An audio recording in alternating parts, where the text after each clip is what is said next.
multiple surgeries involved, a lot of skin draft during my stay in the hospital. They had to go through a process, which I later learned about, doing my research, scrubbing the dead skin off so that the regrowth could take place.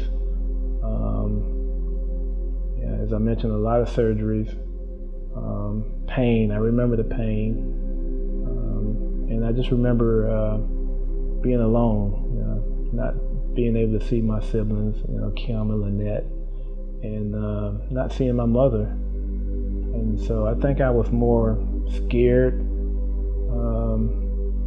than more concerned about the fire that had taken place. I was not directly notified that my grandmother passed away. I was going through my own journey, and so I don't think that was the focal point of the nurses or my mom telling me that Nanny had passed away. I don't think I realized that she was gone until we all reunited as a family. My siblings and I all lived in separate locations while my mother continued to recover from her burns. My baby sister lived with a cousin that lived across the street from my great-grandfather. My oldest brother, he also lived with some relatives that were very close as well. After I was released from the hospital, I spent a couple of months in a rehab / foster care facility until someone from the church came to get me and bring me home. There were two separate Gibson families that took care of all of us. Dorothy Gibson and my mother, we call her Mother Gladys, and Mr. Paul Gibson. And I stayed with the Herons for some time, the Denny family, the Hemming family, while my mother recovered from the hospital, and she spent 9 to 10 months in the hospital recovering. And so I commend the neighborhood, the community, and our family for taking care of us and bringing us in while my mother fought for her life. James and my mom, they were in the hospital originally, and then they came home, and so James had all of these bandages on him, and of course I was afraid, and so the story behind that was he was sick. That's the story that I got, and that's why he had bandages on. He was not well. And so gradually, people started to add different segments to the story. There was a fire. And everybody in the fire was burned except you. Yeah, my mother and I, both of us were burned severely as a result of the event that took place. And so we would often have to travel back and forth from the Charleston Burn Center to Rich Spring. We would have long, deep conversations. But one particular time I was feeling pretty down on myself and having what we used to call a little pity party. Just kind of wailing to my mom, hey, why me? Why did God have to do this to me? Why am I the only one that looks like this and not my other siblings? And it just kept going on and on for a couple miles. And finally, my mom, she had enough, She pulled the car over off the interstate. And she hit me with one of those lines, this world don't owe you anything. What are you gonna do? You're gonna quit? You're gonna just quit on life? Can't give up. And that kind of stung. That was one of my light bulb moments in life. It was my wake up call. She turned that car around And we went back to the hospital, and she showed me, kids my age that were in pretty bad shape. I wanted him to see that it was other children that had happened to them. And different things that happened to them didn't happen to him. Because you see, he could have been lost a limb, burnt so bad, infection could have set in.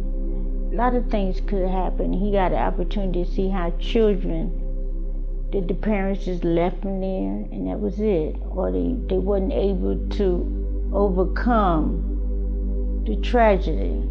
I realized that there were people that were in worse shape than me. The burns were more severe. Some of them were missing limbs and other things of that nature. So I realized early on that there were people less fortunate than me.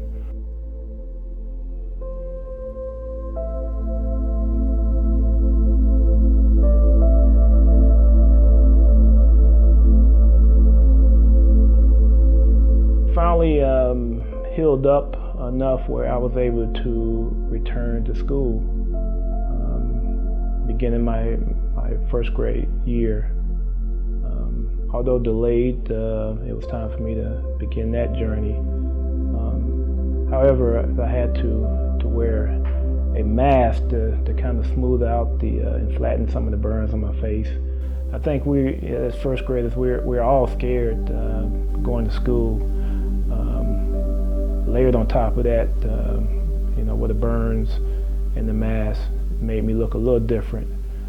Hence the stares and the questions by some of my peers at the time. It was something that I was not quite used to at that time. It probably was no fault of their own. They were young and didn't know any better. But a lot of stares, a lot of questions. People, I guess the kids didn't want to get too close to me at that time, so it was tough. It was a tough journey early on. I received, some harsh words. They called it teasing back then. I found a way to kind of to deal with the words. Initially, it was through, physical. That was the only way that I thought I could handle the anger that I felt, and so I kind of acted out physically. Then I learned to kind of use some comedy. I figured if I could make people laugh, then maybe the words would turn to different comments. And then finally, I found something that I would say saved my life, and that was my introduction to sports.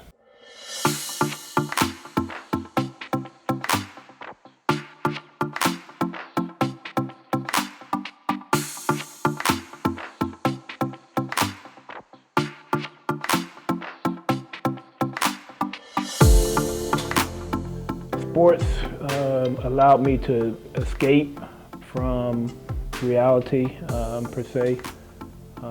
It felt like I was in my own world, and I thought that I was pretty good at different activities, and it began to build my confidence. A boost of confidence can do a lot for a person. We had a goal in our backyard. Everybody in the neighborhood would come and play basketball, and once they saw that, hey, this guy may be burned, but he's still an amazing person, it was a wrap. He had won that entire town over. Like when he was younger, he was so good in everything. Like he was untouchable. Basketball, baseball, football. And the fact that he could play sports, but he was yet humble at the same time, that really helped to boost his confidence.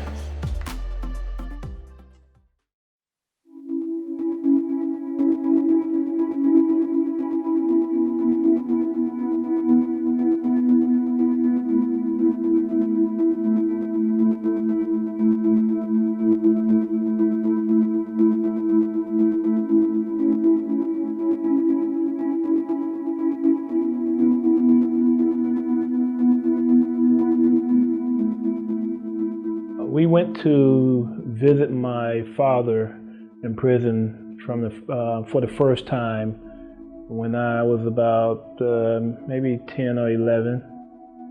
And it was a surreal moment for me because, I had this picture in my head of the fire scene and seeing my father on the porch. I knew that he was the cause of the fire. And I carried that with me for those years. And here we are in a prison visiting him. And, for an 11-year-old, you can't rationalize that moment. You see your mother talking to your father. And at that time, I would kind of watch her, facial expressions, kind of feed off her emotions. If she was happy or sad, I think I would kind of react accordingly. I didn't see anger in her face, but I just kind of, kind of circled the table, just kind of monitoring the scene, confused.